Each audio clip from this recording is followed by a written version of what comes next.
I need to talk about weapons. This is going to be a different video. I'm going to go into a VR chat world with my friend who I saw it with. We're just going to talk about this fucking movie. I don't even know. We're going to get started there. It's currently 12:27 a.m. It was a 9 p.m. show. I just got home. I am so glad. Of all the movies that I have seen, I am so glad that I saw this one on the day that it came out. This one. See you in a second. Hi, we're here. VR chat. Oh, we're starting? Yeah, I should have given a countdown. We're talking about the movie that we saw today. It was yesterday, but we didn't want to do it because it was like midnight. But as you can see here, it's very nice movie. And I look like a schizo right now because I'm editing this poster in, and this isn't actually a thing that's on the screen. Go see it. Yeah, first off, go see it. Go just do yourself a favor and go watch this fucking movie. I can't remember the last time that I had that much fun at a movie. Like, it was so actually like amazing of a movie experience. Like, okay, so I've been thinking about this literally all night, right? And the way that they shit, this is spoilers, dude. It's scary, it's funny, which they don't advertise that it's actually like really funny, and there's a lot of funny shit. It's really funny. The story is insane. Like, I was worried about the story, like, because the story is like, I thought it was just gonna end up being something like really stupid. I don't even know what I thought it was gonna be, but I didn't expect what happened. 17 kids left this teacher's elementary school class, and there was only one left. And you follow the teacher for like a really long while. Yeah, like a pretty considerate amount of time, but all of a sudden, it switches. It switches gears to a totally different character, which, did you expect that to happen? I didn't expect that to happen. Fuck no! You follow them individually until it, like, comes together at the very end. Yeah. That was not the approach that I expected that movie to take at all. And I was so... And then it does it, what, like 3 or 4 more times after that? We have the teacher, the father. We have Alex, James, Paul, the principal. These characters do all have names. Yeah, I just can't remember them. I don't know how to properly explain how it mixes comedy and horror in like a good way, because a lot, like I said it to you when we were walking out of the theater, like it does that in a really, really good way that doesn't ruin anything. Yeah. But it's in a lot of cases. In a lot of cases, it would ruin everything, but it still doesn't, and I don't... Yeah. I feel like nobody would believe me if I told you. Like...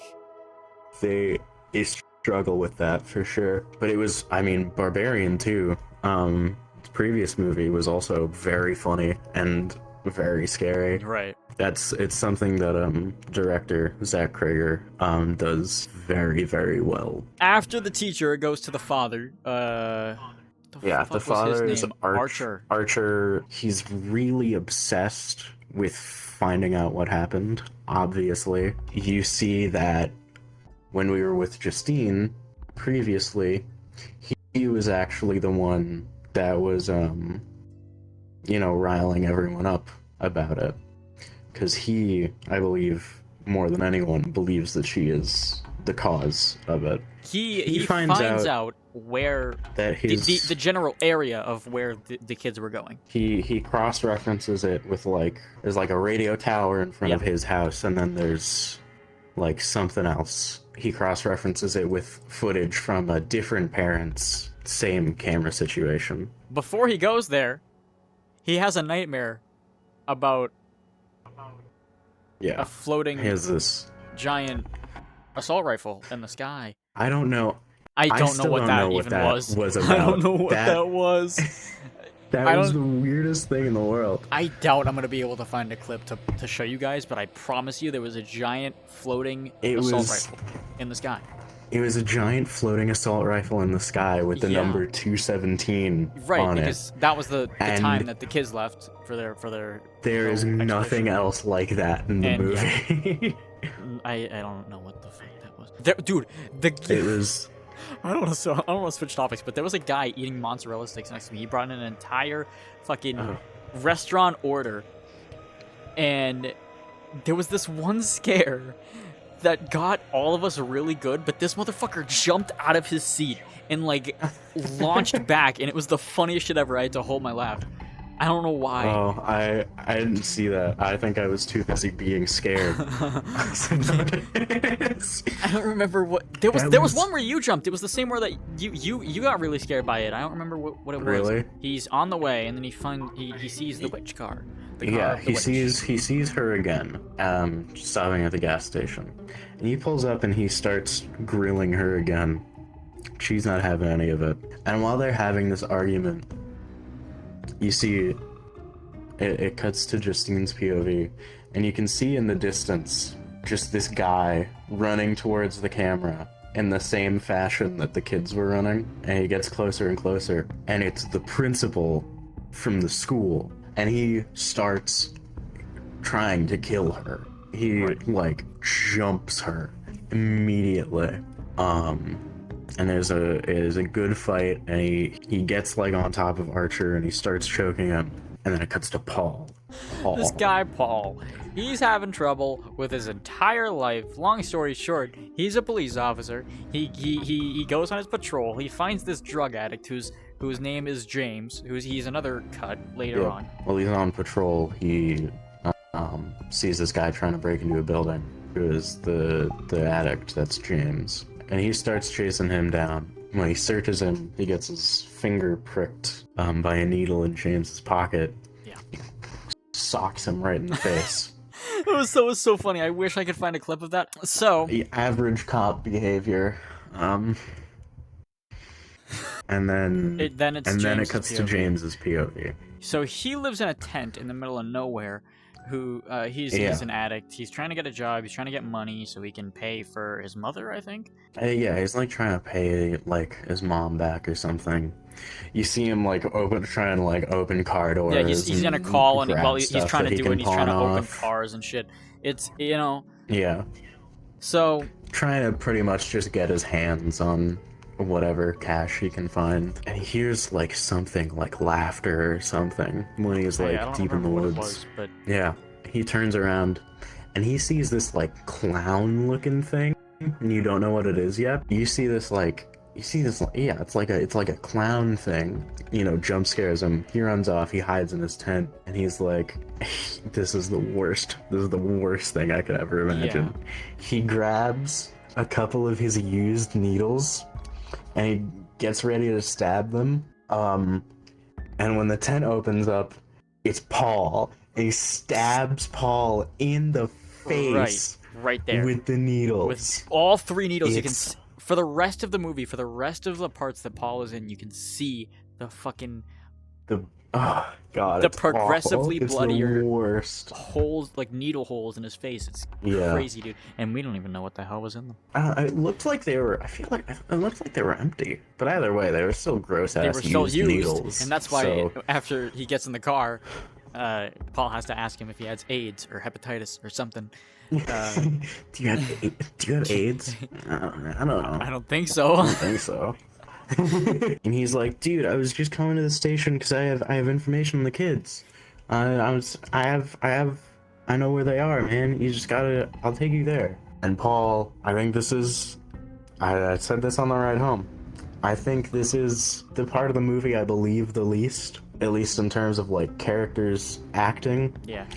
Because Paul just drives there and he goes into the house on his own. And my defense to that is that he just had 3 AIDS needles stuck in his face, and then he's already losing his wife. His police chief, who's the father of that wife, hates him probably. He's probably gonna lose his job. So he goes in the house on his own, and the parents like invite him in, and he is in there for like hours. It's like you see James in the cuts, and it's like dark outside by the time Paul comes out, and you see him. He's clearly not himself. He comes out, he grabs James and drags him away into the house, and then it cuts to Marcus. the principal. And this is the part where everything starts coming together. Because what happens to Marcus is he's on the phone with Justine. Again, another thing we saw while we were with her. And he's like, okay, I'll make an appointment with Alex's parents if you're so concerned. Because you see the silhouette walking towards Marcus's office. It's the, like, clown-looking thing. Yeah. That was in the forest and in the nightmare. Find out it's Alex's aunt. Even though they were in, like, a completely safe environment, this was, like, one of the scariest parts of the movie. Because there's something wrong with, like, every part of her look. I know. And it's like crazy her... because you see her in the scene look down at one of his ribbons. Yep. Because you need, I don't know if you realize this, you need a piece of the hair to target someone. You need something important to you the need person. someone you need something important to somebody if you want to control them, and you need somebody's hair to target them. So what this lady does, that's what it is. So they have the meeting at the school, and then the next day she shows up at his house. He doesn't want to let her in. No. But Marcus's husband, he's gay by the way. Marcus's husband, he's like, no, just be nice, just let her in. Yeah. And so they chat, and this is the first time you see it, she performs this spell. It's like some witchcraft stuff. Yeah. She cuts her hand with like a branch off of whatever the tree is. She smears her own blood on it. She ties the ribbon to the branch to control him, and then she ties a lock of his husband's hair to it as well. And she snaps it in half, and immediately Marcus falls under her control. Or she rings the bell too. Marcus falls under her control and starts like Jesus, headbutting this was the craziest scene in the movie. his husband So, on the yeah. floor. You watch this guy's head get like fully caved in. Progressively, the skull and it's.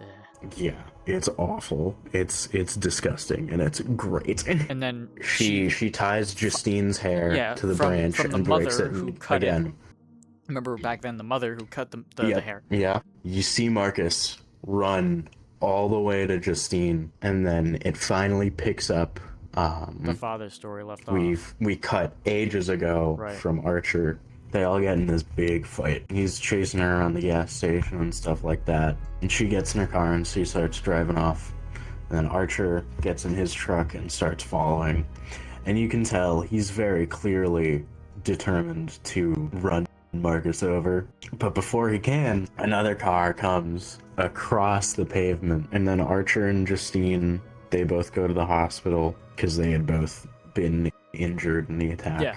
And Archer shows Justine the map where he had cross-referenced the area where the kids are. And Justine points out, hey, Alex's house is right there. And then we see Alex's point of view, where... And then it cuts to Alex. Yeah.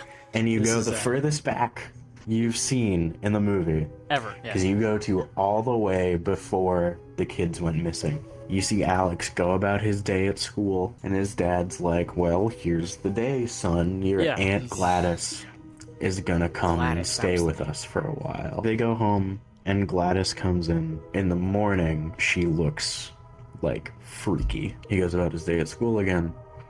But today, he doesn't get picked up by his dad. He stays there for a little while. Yeah, it was a while, right? He gets home, and it's the aunt. Both of his parents are sitting there, blank-faced, like you saw them on the couch. At the table there. They're at the dinner table. Yeah, they're at the dinner table now. His aunt is, like, trying to pretend everything's normal. She's like, I'm preparing dinner, Alex. Yeah. They're just resting. And Alex keeps trying to get his dad's attention. He throws a glass of water on him, and his aunt's like, go upstairs. No dinner for you. The next morning, he wakes up early, I think. The guest room that the aunt was staying in has been, like, torn up, and she's moved into the parents' bedroom. Also, another thing I really like that we haven't mentioned is that there's like a lot of mentions of like parasites and stuff throughout the movie, which I What do you think mean? is cool. To talk about like the cordyceps fungus with Oh, like right. ants, Yeah. and then she's doing like a lesson on parasites in the classroom when we're with Alex. Oh my god, that's fucking right. Did you not notice that? I mean, the only thing that I can think about when they showed like the Cordyceps show, the only thing I could think about was The Last of Us, and then in the classroom, I heard it and it registered on my brain, but I didn't really like think anything of it. I don't. But Yeah. that is a play on the fact But that it's the a lot ant of came into their lives. is like Holy shit! and That's started like magically controlling them. And you see her, she performs the spell in front of Alex in the morning. She snaps the twigs, and both of the parents pick up forks off the table and start stabbing themselves in the face with Yeah. them. She's like, I will make your parents kill each other if you tell anyone that I am here. He has to like feed his parents soup. yeah, because they can't It's feed like themselves. They're cold soup. After a couple days, that the aunt is like, whatever this is isn't working. Go get something important from each of your classmates at school. So Alex steals like everyone's name tag off of like their cubbies, shoves them in his bag. He goes home and he brings them to his aunt. She performs like the group spell at 2:17 a.m. She rings the bell, and you watch. Incredible score in this movie, by the way. yes, yeah. I already. Absolutely. I don't know if you saw me at like right after I got home. I was on the fucking Spotify album of the movie. And it's done so well because you see all the kids, they just start rushing inside the house again and again and again. The next day, Alex goes into school. Christine walks in, sees it's only him. And that's it. That's where the Yeah, movie I starts from think her that's- perspective at the start. At that point is when we cut to the present. Paul and James are now both under the spell. The aunt is like, Alex, we need to leave.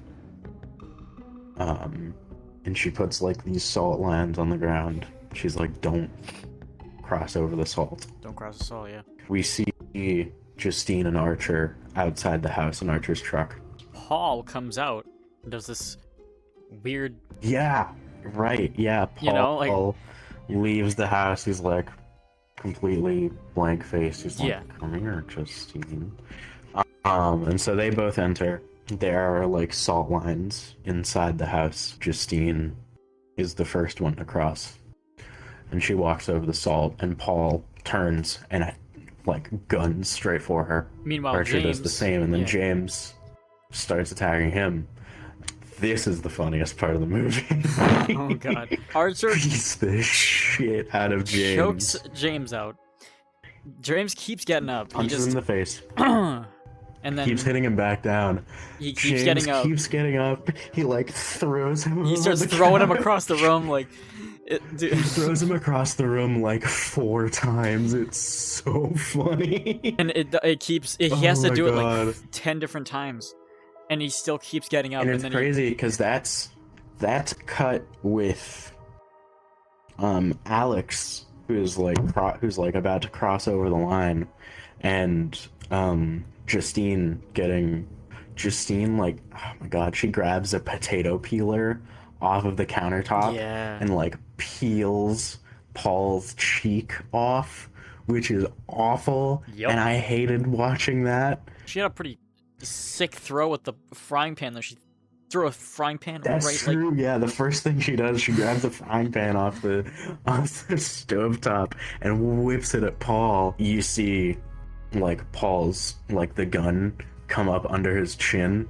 and she shoots Paul in the face because she had grabbed his gun. She like shoots him in the throat, and he starts like it's in the bleeding throat, out of his and then throat, and then she puts it realizes to the that side doesn't of his work, head. and then, Yeah, and then we see James, like he tackles Archer like down the stairs, and that's how Archer and he's sees like that choking him there's- out, and then fucking headshot James, and Archer starts looking through all the kids trying to find his Matthew.